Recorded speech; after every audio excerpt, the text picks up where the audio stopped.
श्री कृष्ण कहते हैं कि खुश रहना है तो जिंदगी के फैसले अपने परिस्थिति को देख कर ले। दुनिया को देखकर जो फैसले लेते हैं वो दुखी ही रहते हैं। जिंदगी में हैरानी भी होती है और बहुत परेशानी भी होती है। सब कुछ अच्छा होता है जब ऊपर वाले की मेहरबानी होती है। सबको यहाँ अपनी जिंदगी से शिकायतें हैं। जिंदगी तो वही जीते हैं जो हर वक्त मुस्कुराते हैं। जीवन में दिखावा दुख देता है। सुख चाहिए तो हर काम को दिल लगा कर करें। दौलत और खुशी का कोई रिश्ता नहीं होता है। ये बात जो समझ जाता है वो जीवन भर खुश रहता है। जब ख्वाबों के रास्ते जरूरतों की ओर मुड़ जाते हैं तब असल जिंदगी के मायने समझ में आते हैं। बातें अच्छी हर कोई कर लेता है परंतु अपने जीवन में अच्छे कार्य बहुत कम लोग करते हैं। जिंदगी का सबसे बेहतरीन हिस्सा वो होता है जिसे निस्वार्थ जिया गया हो। रुलाती है, हंसाती है, गिराती है, उठाती है, कभी दूर कभी पास अपनों के लाती है। ये जिंदगी हमें कितना कुछ सिखाती है। इस दुनिया में हर इंसान उस चीज के लिए रोता है जो उसके पास नहीं है। जब वो चीज उसके पास होती है तो उसका वो कद्र नहीं करता है। जितना गैरों से सतर्क रहते हो उतना ही अपनों से भी सतर्क रहना चाहिए, क्योंकि सबसे ज्यादा धोखा अपने ही देते हैं। यही जीवन की सच्चाई है। 1 रुपए की औकात रखने वाले 1 लाख बताएंगे। ऐसे लोग सिर्फ आपका दिल दुखाएंगे। ऐसे लोगों से दूर रहना चाहिए। जिंदगी में कोई तब तक ही ईमानदार रहता है जब तक उसे बेईमानी का मौका नहीं मिलता है। अगर आप काबिल हैं तो आपके हिस्से में मुश्किलें जरूर आएंगी। ये मुश्किलें ही आपका ताकत बढ़ाएगी। बेवजह और बेसमय जो सोते हैं वो जिंदगी भर रोते हैं। उम्र भर बोझ उठाया कील ने और लोग तारीफ सिर्फ तस्वीर की करते हैं। ऐसा जिंदगी में भी होता है। अगर जिंदगी में सुकून चाहते हो तो फोकस काम पर करो, लोगों की बातों पर नहीं। जिन्हें खुद पर भरोसा नहीं होता है वो अक्सर भाग्य और दूसरों को दोष देते हैं। जिन्हें खुद पर भरोसा होता है वो सिर्फ कोशिश करते हैं। आज के दौर में छोटी सोच वालों की संख्या ज्यादा ही बढ़ रही है, जो दूसरों को सिर्फ नीचा ही दिखाने का प्रयास करते हैं। जीवन में जो गुरूर को दूर रखते हैं वही तरक्की के लिए तैयार होते हैं। जीवन में तभी कुछ पाओगे जब मुसीबत से नहीं घबराओगे। अपनी जिंदगी में ये हमेशा याद रखना कि आप कितनी भी अच्छे हो, अगर बुरे लोग हैं तो आप गलत ही सीखेंगे। अगर आप कितने भी बुरे हैं और अच्छे लोगों का साथ है तो कुछ अच्छा ही सीखेंगे। जिंदगी का एक वसूल बना लो, किसी का दिल नहीं दुखाएंगे। सच कहता हूँ, खुशियाँ तुम्हारी कदम चूमेगी। जिंदगी में जो जैसा मिले उसे वैसा ही अपना लो। रिश्ते निभाने आसान हो जाएंगे। कारण चाहे जो हो, यदि आप अपने जीवन में उदास हैं तो आप कभी भी अपने उद्देश्य या लक्ष्य को प्राप्त नहीं कर सकते। जो व्यक्ति दूसरों की निंदा करने लगता है या उसमें दोष निकालने लगता है वो अपने जीवन की कमियों और दोषों पर कभी ध्यान नहीं दे पाता है और उसके यही दोष उसकी असफलता का कारण बन जाते हैं। चिंता चिता के समान होती है जो जिंदा इंसान को जलाकर राख कर देती है। जीवन के उद्देश्य को पाने के लिए चिंतन करें, ना कि चिंता। दिखावा वही करते हैं जो अज्ञानी और अहंकारी होते हैं। यदि आपके अंदर अज्ञान और अहंकार है तो आप जीवन में कभी भी सफल नहीं हो सकते।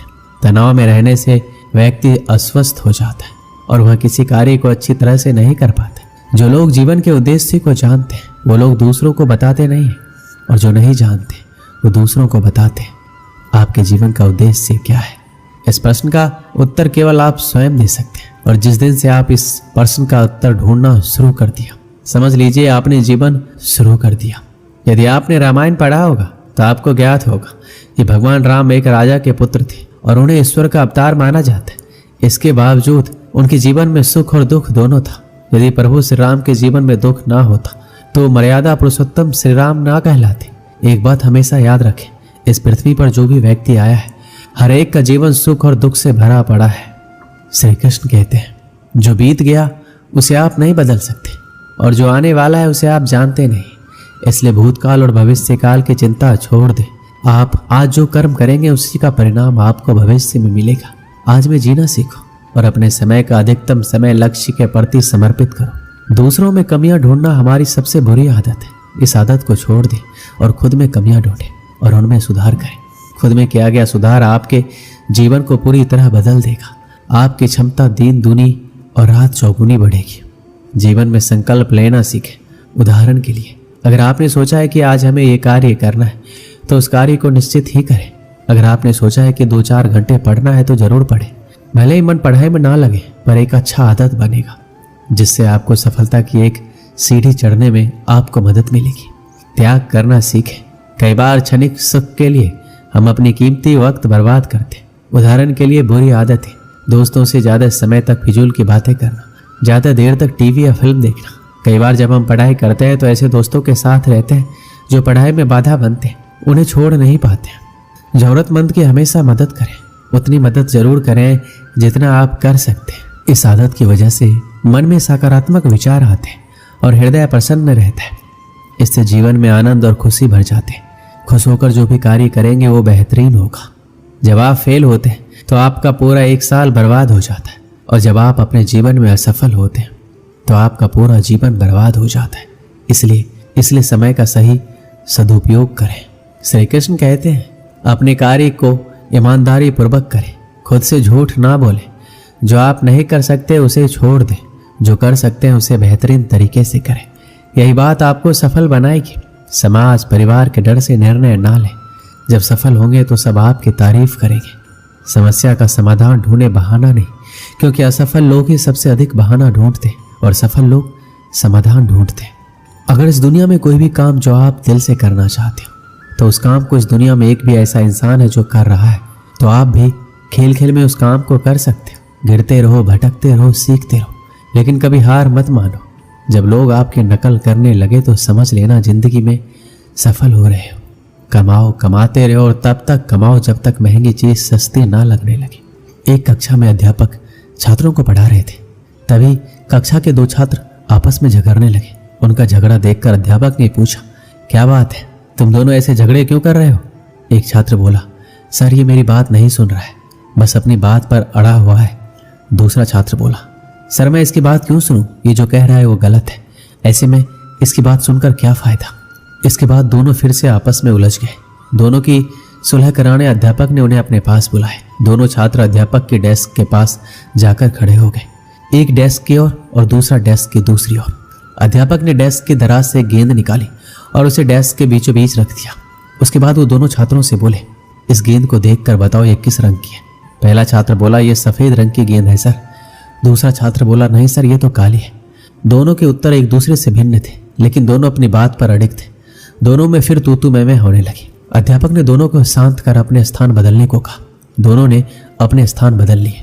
अध्यापक ने फिर वही प्रश्न दोहराया कि अब बताओ कि गेंद का रंग कौन सा है। इस बार दोनों के जवाब एक दूसरे से भिन्न थे। अब पहले छात्र ने कहा, सर गेंद काली है, और दूसरे ने कहा, सर गेंद सफेद है। लेकिन अब की बार वो अपने खुद के जवाब से हैरान भी थे।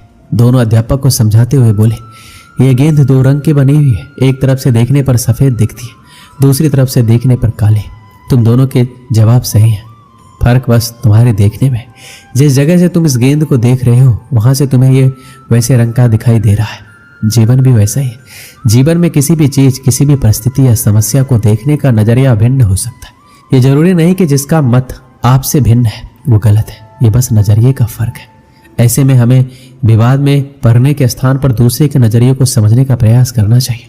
तभी हम किसी की बात बेहतर ढंग से समझ पाएंगे और अपनी बात बेहतर ढंग से समझा पाएंगे। दोनों छात्रों के अध्यापक की बात समझ में आ गई और दोनों ने अपना झगड़ा भुलाकर सुलह कर ली।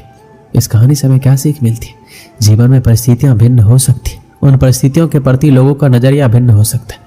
हम अक्सर किसी भी परिस्थिति को जाने बिना अपनी टिप्पणी दे देते हैं और अपनी बात पर अड़ जाते हैं। ऐसे में विवाद या बहस की स्थिति निर्मित होती है जो अंततः संबंध बिगाड़ने का कारण बन जाती है।